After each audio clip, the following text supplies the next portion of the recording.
I'm with Mike Supple of SuppleWine.com. We're talking about how to read labels, and we are now in Italy. All right. Italy is a fun one. Italy is a really important wine here. Italian wines are very popular in the United States. The #1 import in the United States is actually Pinot Grigio. In case you don't know, that's an Italian white wine. They come in all kinds of styles. Some of them are crappy, some of them are delicious. Of course, beyond Pinot Grigio, you got red wines. Chianti is the biggest one. A lot of people think of Chianti as cheap straw flask crap that you get in your little local pizza joint or whatever. There are some delicious Chiantis out there. Now, Chianti, like Italy, can be incredibly difficult and complicated because in Italy, there are more grape varieties grown in Italy than the rest of the world put together. And they all got their little label, and they all got their little region, and it's a small country, so that's a ridiculous amount. Everything's under vine. So, yeah, they plant everywhere. But let's talk about the big basics. You want to learn about Chianti, you want to know if you're getting a good one. There's some certain things to look for. So let's look at a label here.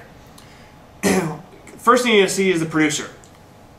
Castello d'Avola is the producer right here. That's just the guy. They're the people, the group, the winery, whatever you want to call it, they make the wine.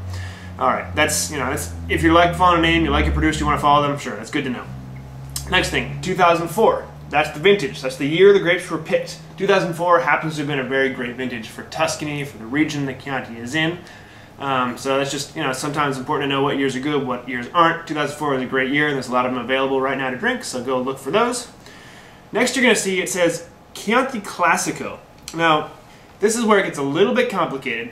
Chianti is a region within Tuscany, a large region in Italy. Now, Chianti covers a whole big area. There are actually several sort of sub-appellations, sub-areas in Chianti that have specific characteristics to them.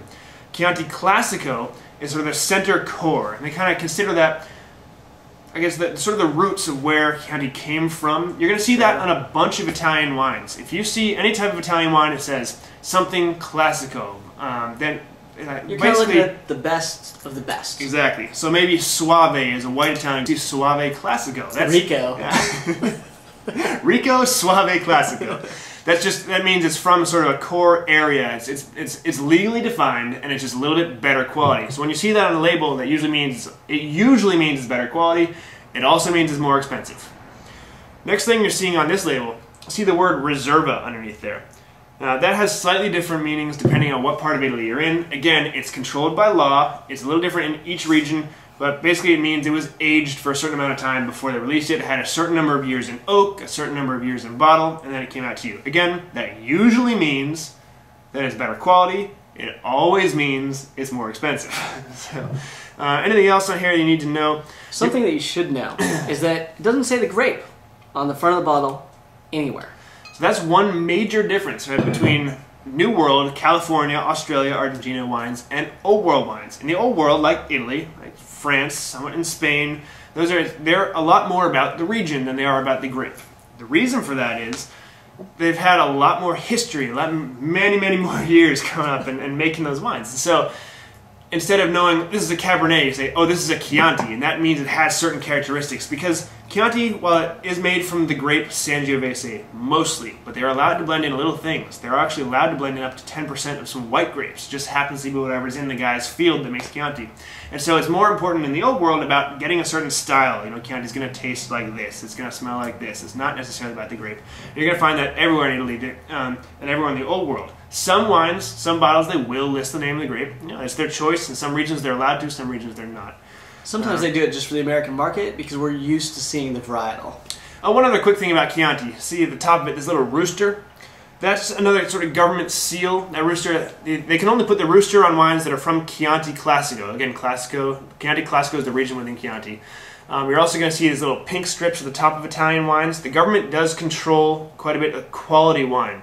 They have different things, sort of different rules in different regions. But if you see the pink strip, it just means it's got a little bit more government guarantee that the quality is better. Whatever you want that to mean. Again, like regular labels anywhere else, they're going to have the volume, 750 milliliters. They're going to have the percentage of alcohol on the bottom of that label somewhere.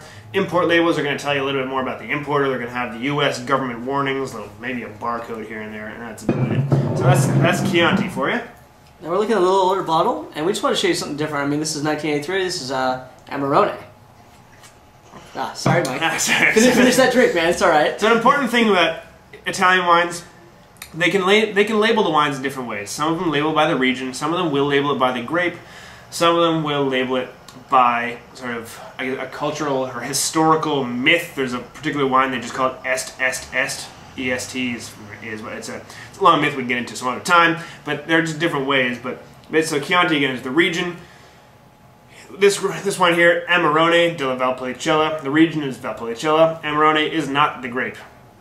Again, it's labeled by the region, the same way the Chianti is. It's just kind of a fun one. 1983, just a quick thing. If you see, this is more common with older wineries. You'll see the vintage, the year the wine was picked up on a separate label. The reason they do that is because they want to save money. They print a ton of these bottom labels that don't change at all, and every year they just print this tiny little new label with the year on there. Which is really cheap considering this is a $250 bottle. And these guys ponied up, and this is more like $15.